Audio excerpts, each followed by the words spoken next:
The mystery of light, uncovering the millennium story of humanity's exploration of light. Hello, I am Jennifer. There are many light-related phenomena that are very interesting and always arouse our curiosity about the natural world. For example, why is the sky blue?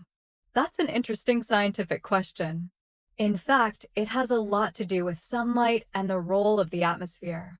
Although we usually think of sunlight as white, it is actually made up of many different colors of light, which is called the spectrum as a whole. When sunlight passes through the Earth's atmosphere, the light is scattered because of the gases and tiny particles scattered throughout the atmosphere. The key here is the Rayleigh scattering principle, which states that shorter wavelengths of light, such as blue light, are more easily scattered by particles in the atmosphere than longer wavelengths, such as red light. Because blue light has a shorter wavelength, it is scattered the most, which is why we see a blue sky when we look at it from the ground. But the sky isn't always blue. At sunrise and sunset, for example, the sky takes on a beautiful orange-red color. This is because when the sun is near the horizon, sunlight needs to pass through more of the atmosphere to reach our eyes, which causes more blue light to be scattered away, leaving longer wavelengths of light, such as red and orange light, so we see a red or orange sky. Another interesting question is, how do rainbows form? Actually, the process of rainbow formation involves the reflection, refraction, and dispersion of light.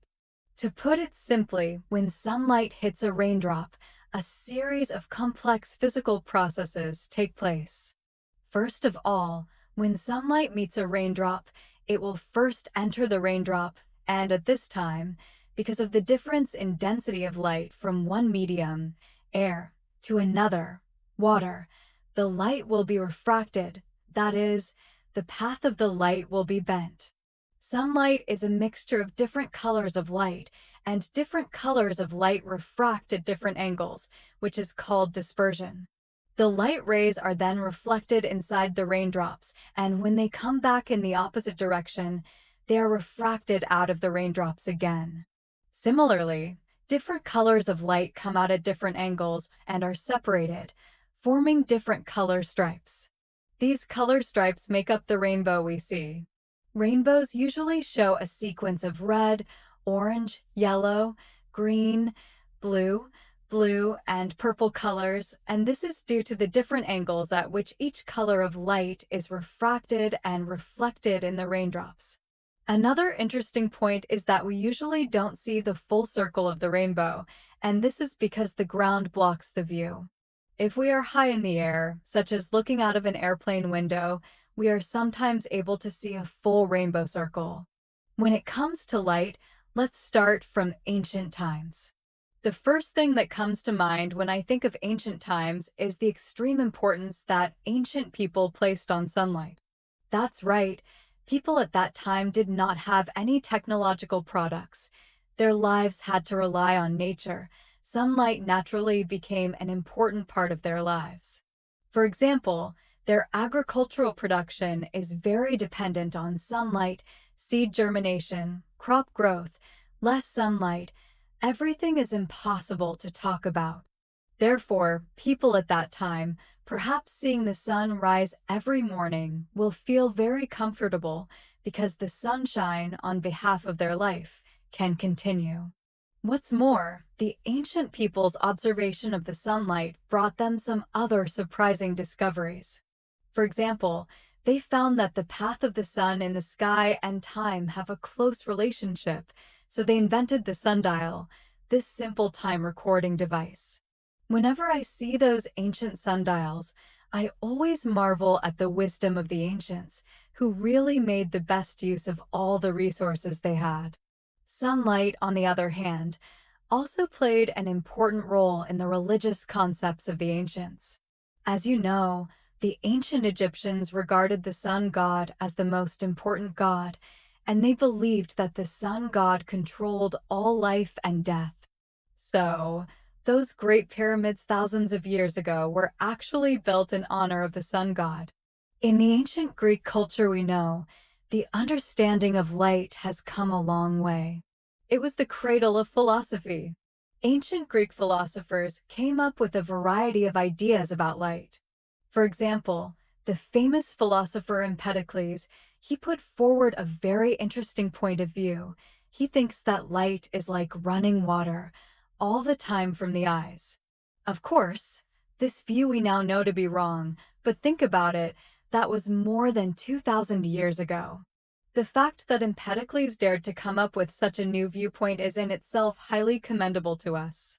In ancient Greece, two great thinkers had a profound impact on the understanding and study of light. One was Euclid, with whom we are all very familiar, who presented his observations and theories on light in his book Optics. He made the point that light is a straight line. Using the simplest of geometric concepts, he explained why we can see objects and why the size and distance of an object has an effect on our vision. While these theories may seem natural to take for granted now, at the time, they were groundbreaking. Jumping out of ancient Greece again, let's talk about the scientists of the Islamic world. Their contributions to the study of optics are something we cannot ignore. Ibn Hashim, the great scientist, in his book, The Book of Optics, analyzed in detail the phenomena of reflection and refraction of light, and for the first time proposed the law that light is the shortest path. His study of the properties and behavior of light had a significant impact on the subsequent scientific revolution. In particular, his principle of the shortest path of light was the prototype of Fermat's principle in optics. Whenever I flip through the Book of Optics, I am always struck by Ibn Hashim's remarkable intellect and perseverance. When we now see a rainbow, or look at ourselves in a mirror, or even observe our environment through a lens, we are inadvertently verifying Ibn Hashim's theory. By the time of the Renaissance, along came that giant of astronomy, Johannes Kepler. Not only was he a brilliant mathematician and astronomer, but he also made important contributions to the study of optics. In his book Optics, he gave the first scientific description of how vision works in the eye. He dissected in detail how the eye receives light and then how it transforms that light into the images we see. At the same time, he also made a major discovery when he realized the role played by the reflection and refraction of light when observing celestial bodies. These theories deeply influenced his later studies of planetary motion and even influenced those three famous laws of planetary motion that he came up with. So whenever I look up at the stars, I always think of Kepler. He used his understanding of light to decipher the secrets of the universe. At the same time, we have to mention another major breakthrough, the discovery of Snell's law. This law describes the phenomenon of refraction of light when it passes from one medium into another, which had a profound impact on the subsequent development of physics, especially optics and acoustics. Snell's law is named after the Dutch physicist Veriho Snell, who was the first to describe the phenomenon of refraction of light using a mathematical formula. The next time you see a distortion in your pool picture, or the way light changes in a gemstone, or even the effect of your own glasses, you should think of Snell, who first used a simple formula to reveal the science behind these common phenomena. Snell was a Dutch scientist who conducted numerous experiments to understand the reflection of light. His reflection experiments were similar to Bolivar's refraction experiments in that he also used a stick, except that his stick was perpendicular to a mirror. He observed the behavior of light shining from the stick to the mirror and figured out a magic law. The angle of incidence equals the angle of reflection. This is what we call the law of reflection, and it explains why we can see our reflection in a mirror. These experiments are not complicated. In fact, you can try them yourself at home. But they have greatly advanced the development of optics and given us a deeper understanding of light. The next thing we're going to go into is that period of particle theory of light, represented by Isaac Newton, and that moment when spectroscopy was discovered and applied. I think we are all no longer strangers to Newton. Not only was he a famous physicist, but he also studied light in considerable depth. In his pinnacle of science, optics, he explained in detail his theory about the particle model of light. He argued that light is made up of countless small particles, and that these small particles have mass, can move in straight lines, and even have momentum and force, and that when the direction of their motion is changed, refraction or reflection occurs. This theory of Newton's was very revolutionary at the time, and we now see it as part of the essential properties of light, despite the fact that light is both particulate and fluctuating. Remember in elementary school when we did a science experiment where we used a prism to separate sunlight? That was my first introduction to the color world of light, and I learned about Newton's color theory. In his experiment, Newton discovered that when light passes through a prism, it is broken up into different colors of light. These colors, ranging from violet to red, are arranged in order to form a beautiful rainbow that we call the spectrum.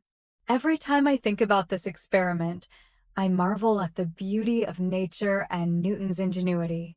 So now let's talk about the theory of the volatility of light. The emergence of this theory has given us a new perspective on analyzing the nature of light. First, we'll talk about Fresnel. This French physicist studied the behavior of light through experiments, and he was the first to apply the fluctuation theory to the study of optics.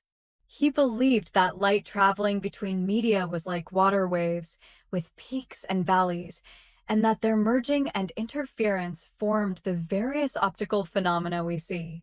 This theory was bold and avant-garde at the time because it broke the traditional view of particle theory and opened up a whole new way of thinking for the study of light. The next thing we want to mention is Poisson. He was a highly innovative scientist who did many verification experiments after accepting Fresnel's theory of light waves. One of the most famous is the Poisson bright spot experiment. In this experiment, Poisson placed a light source behind a screen with a small hole and found that after the light source passed through the hole, a bright spot was produced in the center of the screen. If light travels in the form of particles, then the center of the screen should be dark because the particles should travel in a straight line. But the experiment resulted in a bright spot, which just confirmed the fluctuating nature of light. This experiment is an important milestone in the history of optics, and its success completely confirmed the correctness of the fluctuation theory of light. As for the scientific community, the interference and diffraction experiments are undoubtedly a major proof of the fluctuation theory. Both phenomena are unique to light propagating in the form of waves. For example, when two beams of light collide with each other, they form light and dark streaks, which is interference, and when light passes through a small hole or around an obstacle, it bends and spreads out, which is diffraction. None of these phenomena can be explained by the light particle model, so they played a key role in the formulation and acceptance of the fluctuation theory. So in general, the understanding of the fluctuation of light not only deepens our understanding of the nature of light, but also paves the way for our later scientific and technological development, such as the application of laser technology and the development of optical communication. When it comes to the theory that light is an electromagnetic wave, it takes us back to the 19th century. The first person to mention is James Clerk Maxwell. He was a Scottish physicist who is known as the founder of electromagnetic theory. One of Maxwell's most important contributions was his understanding of the electromagnetic field and his formulation of electromagnetic theory.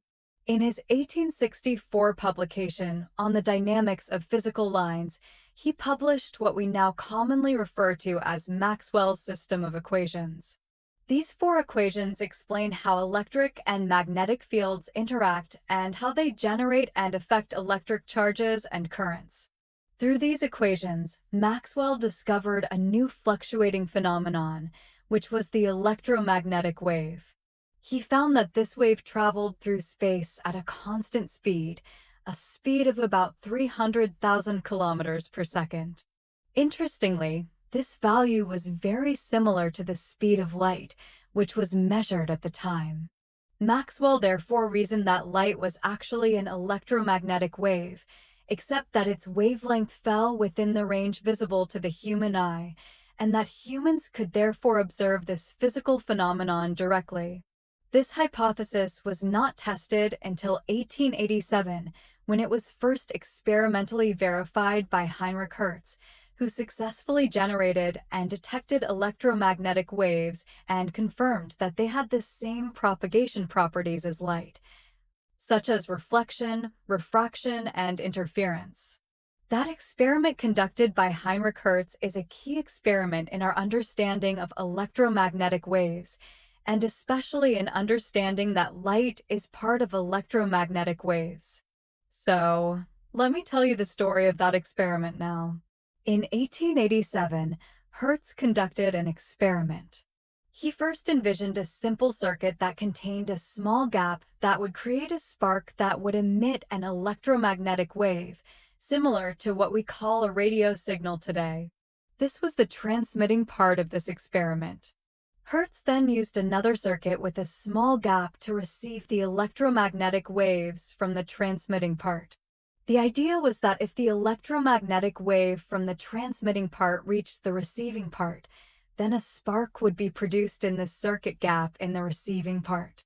So, when Hertz observed that a spark did indeed develop in the circuit gap in the receiving part, he knew that he had successfully generated and received an electromagnetic wave. This experiment, as simple as it may seem to us today, was a great discovery at the time because for the first time, mankind confirmed that electromagnetic waves did exist and could be generated and detected.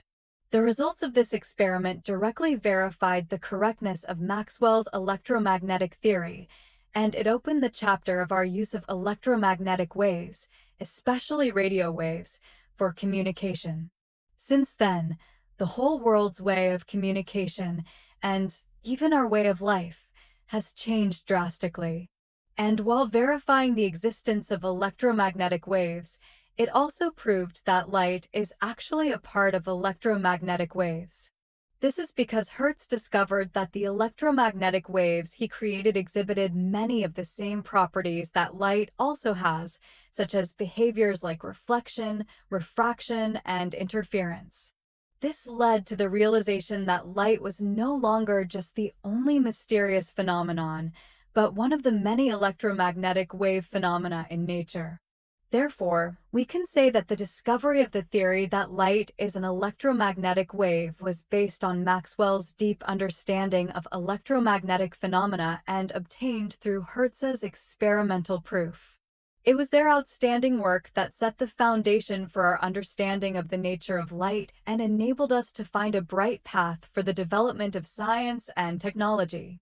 You've probably heard of Albert Einstein, contributor to numerous major physics discoveries, including the stellar theory of relativity.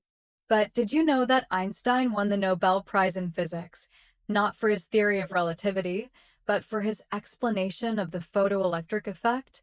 Einstein wasn't actually a well-known scientist at that time. His day job was reviewing other people's patent applications, but his heart wasn't in it. His heart was filled with curiosity and questions about fundamental physical phenomena, including the photoelectric effect. The photoelectric effect is a peculiar phenomenon in that if you shine light on a piece of metal, it will release electrons. Most scientists can't explain this phenomenon because, according to classical physical theory, light of high intensity, regardless of its color, should be able to eject electrons from metal. In reality, however, only short wavelengths of light, such as violet, can trigger this phenomenon, and long wavelengths of light, such as red, cannot eject electrons, regardless of the intensity of the light. This is confusing. Einstein, however, had a different idea, and in 1905 he wrote a paper in which he suggested that light could be thought of as being made up of a cloud of particles, also known as photons. These photons collide with electrons in metals, and if the energy of the photons is high enough, they can knock the electrons out. And the energy of a photon, according to Einstein, is related to the frequency of light, not its intensity. That is, the quality of light, frequency or color, is more important than the quantity of light, intensity, for the photoelectric effect. Einstein's theory explains why only short wavelengths of light can trigger the photoelectric effect, and it further suggests that light has both volatility and particle nature, which is often referred to as wave-particle duality. However, Einstein's theory was not widely accepted until Robert Millikan's experiment verified Einstein's theory was gradually recognized. Finally, Einstein also won the 1921 Nobel Prize in Physics for this theory of the photoelectric effect. So, now that we have discussed the photoelectric effect and the particle nature of light, let's talk about how the particle nature of light is combined with quantum theory. Back in the early 20th century, there were still many questions about the behavior of electrons and other microscopic particles. For example, why electrons can exist in atoms without being immediately sucked into the nucleus, why electrons exist only at specific energy levels in atoms, and why they don't exist in a continuous energy spectrum. These questions could not be answered in the classical physics of the time. In 1925, the Danish physicist Niels Bohr introduced the idea of what is now known as fluctuation particle duality, and in the following year, Louis de Broglie proposed a wave dynamics, which depicts material particles, such as electrons, as fluctuating phenomena, and which led us to the quantum world. First of all, let's talk about the particle nature of light, an idea put forward by Albert Einstein in his study of the photoelectric effect. Simply put, light is thought of as being made up of a whole bunch of tiny particles, which we call photons. It's like visualizing a beam of light as a large swarm of bees, with each bee being a photon. Einstein discovered that each photon carries a certain amount of energy, and that this energy depends on the color or frequency of the light. Next, let's talk about quantum theory. This is a theory that describes the laws of the microscopic world, such as atoms, electrons, and so on. In quantum theory, particles of matter are also seen as both particles and fluctuations.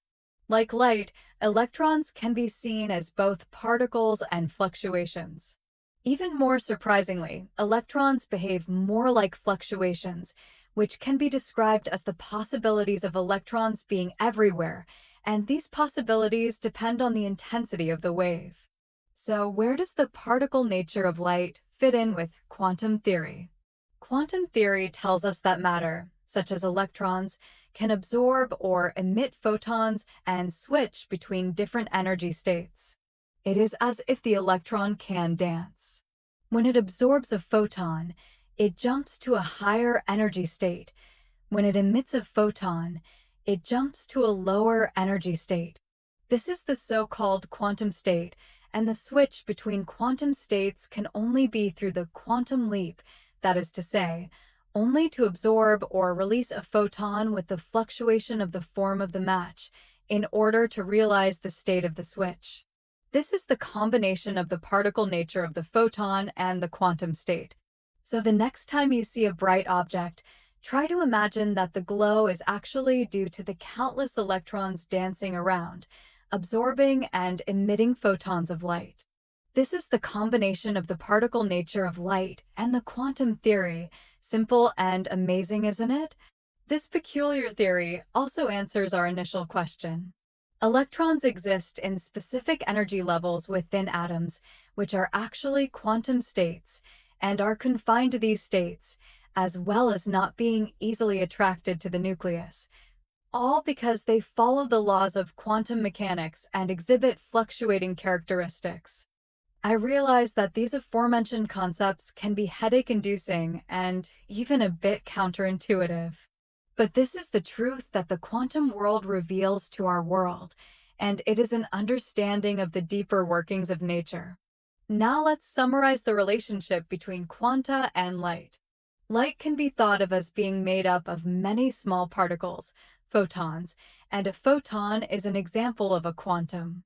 Quantum physics is a body of theory that describes the behavior and interactions of microscopic particles, such as atoms, and subatomic particles, such as electrons and photons. And an important principle in quantum theory is wave-particle duality. In this, all microscopic particles are simultaneously fluctuating and particulate, and photons are a striking example of this wave-particle duality. As a fluctuation, light manifests itself as an electromagnetic wave, which can be described by its wavelength and frequency. And when light exists as particles, i.e. photons, each photon carries a certain amount of energy. This energy is proportional to the frequency of light, and this relationship is expressed through the Planck relation E equals h nu, where E is the energy, h is Planck's constant, and nu is the frequency. Quantum theory plays a crucial role in explaining the properties of light, such as 1. The concept of photon helps us understand the photoelectric effect, which is the ability of light to cause the release of electrons when it strikes certain materials. 2. The phenomenon of quantum entanglement explains the strange correlations that can be created between photons in their quantum states, even when they are separated by great distances. 3. The creation of lasers is based on the excitation of a large number of atoms, causing their electrons to release photons of the same energy when they jump, and these photons are consistent in phase and direction. Understanding the relationship between quanta and light is not only crucial to the development of fundamental physics, but it has very broad applications in many technological fields, such as quantum computing, fiber optic communications, and various laser applications. Research in this area is still progressing, and the future may bring more exciting breakthroughs and applications. Now let's talk about how lasers and optical communication technologies are changing our lives. Talking light? What a poetic expression, right? However, this is not purely a romantic imagination. Modern optics actually gives us that magic, giving light sound, color, and speed. It does this through two main technologies, lasers and fiber optic communications, giving light the power it has always had but never been tapped into. First, let's talk about lasers. If you're watching a concert, the singers are singing on stage while a mind-blowing laser show is playing right in front of your eyes. This spectacular visual feast is made possible by laser technology. Laser is in fact light amplification by stimulated emission of radiation, abbreviation. It works through the medium and external stimulus to achieve the amplification of radiation, resulting in extremely concentrated and consistent direction of light. The invention of the laser ushered in a new era, and it is now used in a wide variety of fields. In medicine, for example, doctors use lasers to perform precise surgical operations, such as LASIK eye surgery, which can improve a patient's vision within minutes. Meanwhile, in industry, lasers are essential tools for both precision cutting and welding. Today, it also plays an important role in various fields such as scientific research, printing, scanning, optical disc technology, and military technology. It can be said that lasers have penetrated into every aspect of our lives, everywhere. And another important force of light is fiber optic communication. Today, we can access the internet anytime and anywhere, communicate with people all over the world, watch high-definition video, and even telecommuting and learning, and the credit behind it is fiber optic communication technology. Fiber optics can be said to be the champagne of the information highway, which can transmit a large amount of information and data, and is highly resistant to interference. In addition, fiber optics are spread all over the world, forming a huge communication network, which enables all the people on Earth to be connected within seconds. It can be said that without the support of fiber optic communication technology, our information society today would not be able to function so efficiently. Now, let's light up this path to exploring the future of light, step by step. When we talk about quantum optics, the first thing we probably think of is quantum entanglement. The term may sound a bit intimidating, but let me explain it with a simple story. Suppose there are twins who, no matter how far apart they are, always know instantly the state of the other, no matter where they are on the globe. This is quantum entanglement. When two microscopic particles, such as photons, come together, they form a shared state. No matter how far apart they are, change one and the other reacts instantly. This amazing phenomenon is at the heart of quantum optics, which has the potential for a wide range of applications in many areas, such as in quantum communication, quantum computing, and even quantum invisible state transfer. That's right, you heard it right. Quantum invisible transfer, a technology that allows information to be transferred from one place to another, instantaneously. And it's already been done. This is the magic of quantum optics, opening up a whole new world. Then let's talk about the potential and promise of light in computer science. The first and foremost technology is optical quantum computing. The long-term goal of this field is to create an entirely new model of computer, a quantum computer. In this computer, the unit of information is no longer the bit of 0 and 1, but the quantum bit. Unlike conventional bits, which can only be 0 or 1, quantum bits can be any combination of 0 and 1, which greatly increases computing power. If successfully realized, it will open up a new era of computer science, and the amount of data and the complexity of the problems that can be handled will be beyond our imagination. It can be said that light has been closely integrated with computer science into the future. You see, the future of light is so interesting and full of possibilities. Quantum entanglement, quantum communication, light quantum computing. It all seems like a plot in science fiction, but in fact, they are all becoming reality. That's all for this episode. Thanks for watching.